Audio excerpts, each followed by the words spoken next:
दोस्तों नमस्कार। आज हम लोग बात करेंगे धनु लग्न वालों का ये दिसंबर 2024 का महीना गोचर के हिसाब से किस प्रकार की ऊर्जा लेकर आ रहा है। तो अगर आपकी जन्म कुंडली में यहाँ पहले वाले भाव में 9 का अंक लिखा है तो ये धनु लग्न की कुंडली है, और ये आपकी अगर 9 नंबर लिखा है तो ये आपकी कुंडली होगी। तो देखिए, सबसे पहला जो गोचर में परिवर्तन हो रहा है वो हो रहा है शुक्र का। 3 तारीख को शुक्र धनु राशि से निकलकर मकर राशि में आ जाएंगे और 27 दिसंबर को ये कुंभ राशि में आ जाएंगे। दूसरा परिवर्तन हो रहा है बुध का। देखिए, बुध इस समय यहाँ वक्री पोजीशन में चल रहे हैं, फिर उसके बाद ये क्या होगा, अस्त हो जाएंगे। 11 तारीख को उदय होंगे और 15 तारीख को ये मार्गी पोजीशन में पहुंचेंगे। उधर सूर्य वृश्चिक राशि से निकलकर 16 दिसंबर को धनु राशि यानी आपकी अपनी लग्न में आ जाएंगे।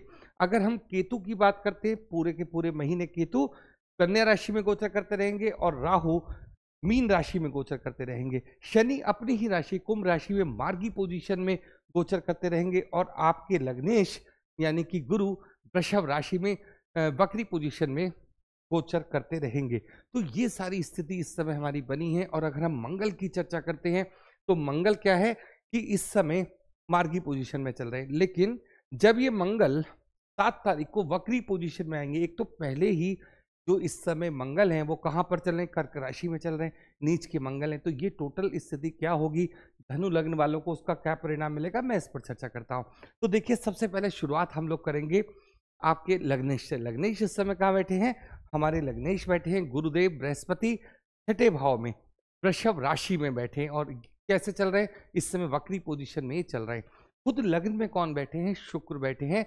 शुक्र बैठे हैं किसकी राशि में, गुरुदेव बृहस्पति की राशि में, और यहाँ जो गुरु बैठे हैं वो शुक्र की राशि में बैठे हैं। देखिए, ये राशि परिवर्तन योग है।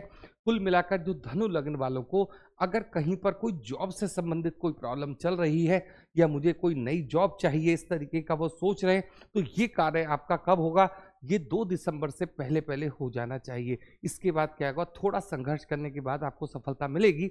लेकिन ये वीडियो आपको देखिए नवंबर में मिल रही है। आपको ये समझना चाहिए कि जो नवंबर वाला मंथ है, शानदार आपका ये वाला जॉब के लिए बहुत अच्छा समय चल रहा है।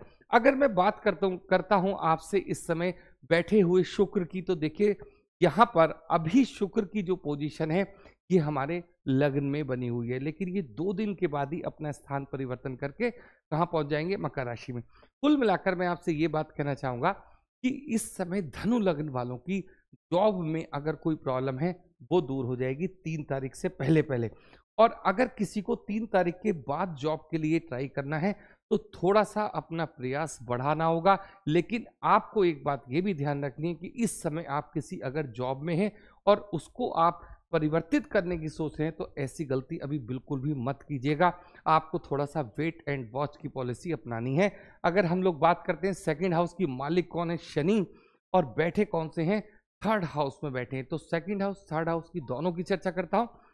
सबसे बड़ी बात यह कि इस समय 8th हाउस में मंगल बैठे हैं, जिनकी 7वीं दृष्टि पड़ रही है सेकंड हाउस पर। मंगल की जो पोजीशन है वो नीचता लिए हुए है, तो दृष्टि भी क्या हो गई, जहां पर आपका पैसा जुड़ता है वो कौन सा है, सेकंड हाउस। इसका मतलब खर्चे आपके सामने आएंगे और आप उसको खर्च करोगे। 2 बातें आपको समझनी है कि अगर आप इस पैसे, जैसे मान लीजिए आपके पास 1 लाख रुपया है, उसको आप इन्वेस्ट करना चाहते हो, ये रुपया कौन सा होता है जिसको हम जोड़ के रखते हैं। तो इस तरीके का अगर आपके पास कोई पैसा है तो या तो आप उसकी एफडी बनवाइए या लॉन्ग टर्म शेयर आप खरीद के रख लीजिए, तब वो आपका इन्वेस्ट हो जाएगा। मतलब मेरा कहने का है कि इस समय वो आपके पास नहीं रहेगा, क्योंकि मंगल की जो दृष्टि है वो आपके सेकंड भाव पर है। सेकंड भाव पैसे के साथ साथ हमारी घर में जो हम लोग बोलते हैं उस वाणी का भी है, दोस्तों के साथ जो बोलते हैं उसका भी है। तो मंगल की ऊर्जा क्या होगी, 7 तारीख के बाद आपकी वाणी में एक कर्कशता लाएगी।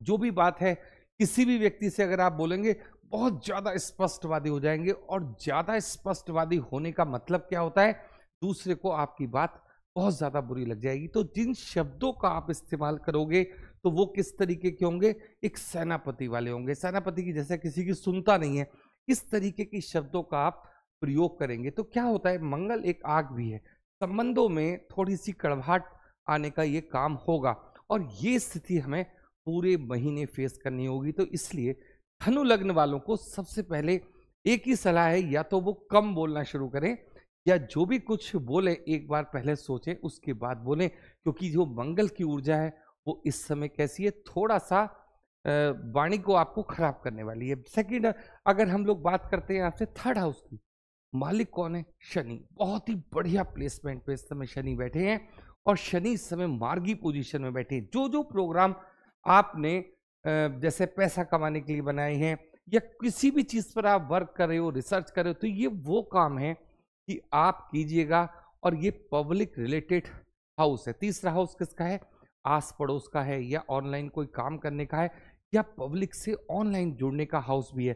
तो यहाँ पर आपको पूरी तरीके से स्वतंत्रता है कि आप अगर इस चीज को समझ पाए तो शनि यहाँ पर आपको बहुत कुछ देने के लिए बैठे हैं। तो इसको लाभ उठाइए, इसको कन्वर्ट कीजिए, इस वाला ये जो चांस आपको मिला है इसे अपॉर्चुनिटी में कन्वर्ट कीजिए। अब हम लोग बात करते हैं गुरुदेव बृहस्पति की मीन राशि और आपके फोर्थ हाउस में जिसमें राहु बैठे हैं। इस समय गुरुदेव कहाँ बैठे हैं? सिक्स हाउस में बैठे हैं। राहु केतु की अपनी कोई राशि नहीं होती कि उसी के हिसाब से फल देते हैं जो जिसकी राशि में बैठे हैं या किसी की कोई दृष्टि इनके ऊपर आ रही है। अब आप देखो राहु पर किसी की अभी यहाँ आपको क्या दिखेगा? लग्नेश के हिसाब से फल देंगे, मतलब गुरु के। गुरु छठे हाउस में बैठे हैं, संघर्ष के हाउस में बैठे हैं, लेकिन रोग ऋण शत्रु को समाप्त करने के लिए बैठे हैं। अगर कोई भी प्रॉब्लम आपको इस समय अपनी बॉडी में लग रही है वो आपके सामने आएगी, आप उसका इलाज कराओगे। पहली बात, कोई शत्रु आपके सामने एक समय टिक नहीं सकता, ये बिल्कुल ठीक बात है। लेकिन जो आपके बड़े बड़े सपने हैं, देखिए राहु कहाँ पर है? भौतिक सुख साधनों के लिए। तो ये भौतिक सुख साधन भी आपको तुरंत राहु अचीव नहीं कराएंगे। कारण क्या होता है कि आपको संघर्ष के साथ ही ये सफलता प्राप्त होगी। तो अगर जिन धनु लग्न वालों को अभी ये लग रहा है कि भाई मुझे कोई गाड़ी खरीदनी है, कोई बड़ा ऑफिस बनाना है, तो अभी थोड़ा सा आपको वेट करना है। अगर हम लोग बात करते हैं आपके फिफ्थ हाउस की, मालिक कौन है? मंगल। फिफ्थ हाउस हमारे इंटरडे का भी होता है। इंटरडे मतलब यानी शेयर मार्केट में रोज शेयर लिया, रोज बेचा। मंगल बैठे कहाँ पर हैं? इस समय लॉस वाले घर में बैठे हैं।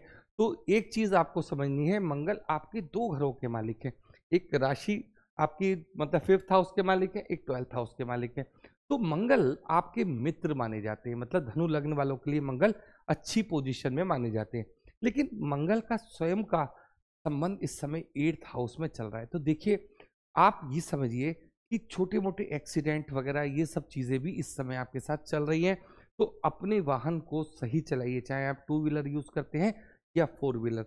और जब मंगल जिस समय वक्री पोजीशन में आते हैं, तो जब भी कोई क्रूर ग्रह वक्री पोजीशन में आता है तो उसकी क्रूरता भी बहुत ज़्यादा बढ़ जाती है। इसलिए मैंने आपको ये चीज़ बोली है कि जैसे आप अपने बच्चों से, फिफ्थ हाउस किसका है? बच्चों से, बात बच्चों का होता है, मतलब उनसे भी अगर आप बात कर रहे हैं तो थोड़ा सा धैर्य के साथ बातचीत कीजिए।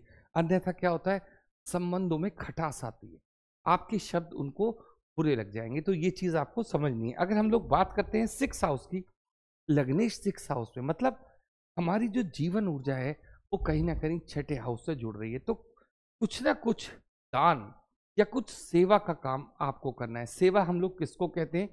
जो निस्वार्थ की जाए, जिसके अगेंस्ट हमें कोई चीज़ प्राप्त ना करनी हो, मतलब हमारा कोई ऐसा टारगेट ना हो। और जब ये सिक्स हाउस हमारी लेबर का हाउस भी होता है, तो अगर हम चाहते हैं कि हमारे को अच्छे परिणाम मिलें, जीवन में थोड़ा संघर्ष कटे, तो जो लोग हमारे अंडर में काम करते हैं उनका थोड़ा हमें ध्यान रखना होगा।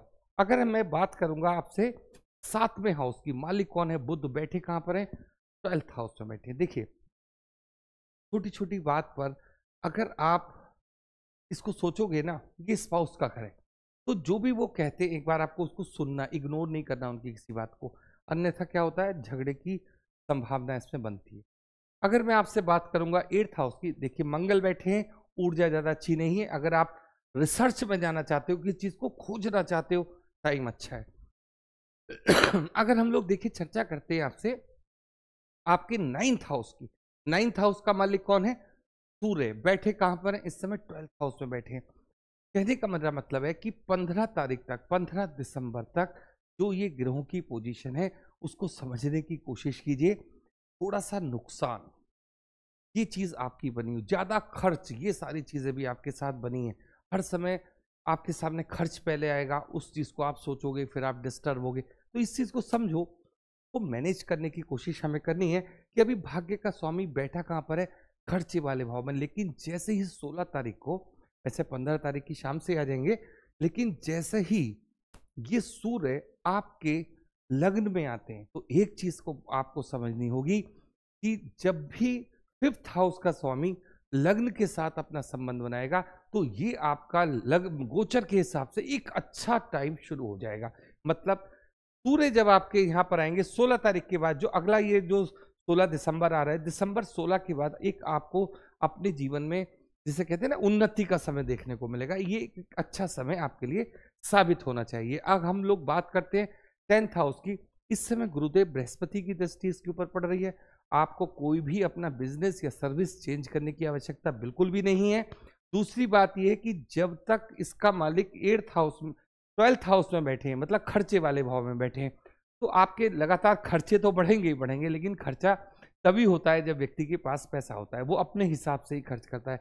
तो एक चीज तो आपको ये समझनी है कि थोड़ा सा खर्चा आपको जरूर बढ़ता रहेगा, लेकिन अगर आप इन्वेस्टमेंट की तरफ चले जाते हो कि जो भी पैसा हम कमा रहे हैं उसको इन्वेस्ट करते, तो वो भी इन्वेस्टमेंट भी किस में आएगा, आपके 12th हाउस के काम में ही आएगा। तो ये चीज भी आपको समझनी है। अगर आपको कोई अच्छा अनुभव है शेयर मार्केट का, कोई जमीन वगैरह खरीदनी है, तो आप इन्वेस्ट कर सकते हैं। अगर हम लोग बात करते हैं 11th हाउस की, मालिक कौन है, शुक्र। इस समय कहाँ बैठे हैं, इस समय तो बैठे हैं जी लग्न में।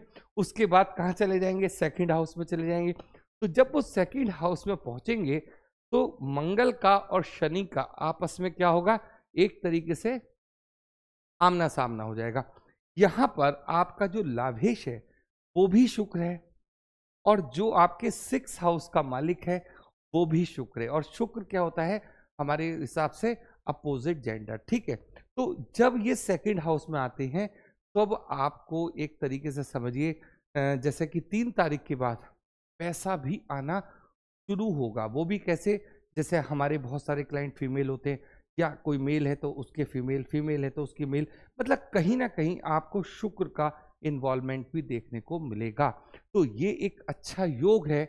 लेकिन मंगल की दृष्टि पड़ रही है, और इस समय मंगल किस पोजीशन में चल रहे हैं आपको मैंने एक्सप्लेन किया कि मंगल इस समय बहुत अच्छी पोजीशन में नहीं चल रहे। तो आपको ये भी समझना है कि मंगल और शुक्र का जब आमना सामना होता है, तो अगर आपने अपनी वाणी पे कंट्रोल नहीं रखा तो ये थोड़े से दुष्परिणाम भी लेकर आता है। तो ये चीज आपको समझनी है। अभी जिन धनु लग्न वालों का विवाह नहीं हुआ है तो इस दिसंबर के महीने में भी उनको थोड़ा इंतजार करना होगा।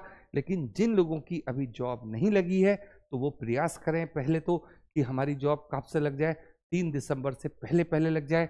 लेकिन उसके बाद 27 दिसंबर के बाद आपको ये योग देखने को दोबारा से मिलेगा। तो ये धनु लग्न की बात हुई। आज के लिए इतना ही। आप लोगों ने इतना समय दिया उसके लिए बहुत बहुत धन्यवाद। Thank you.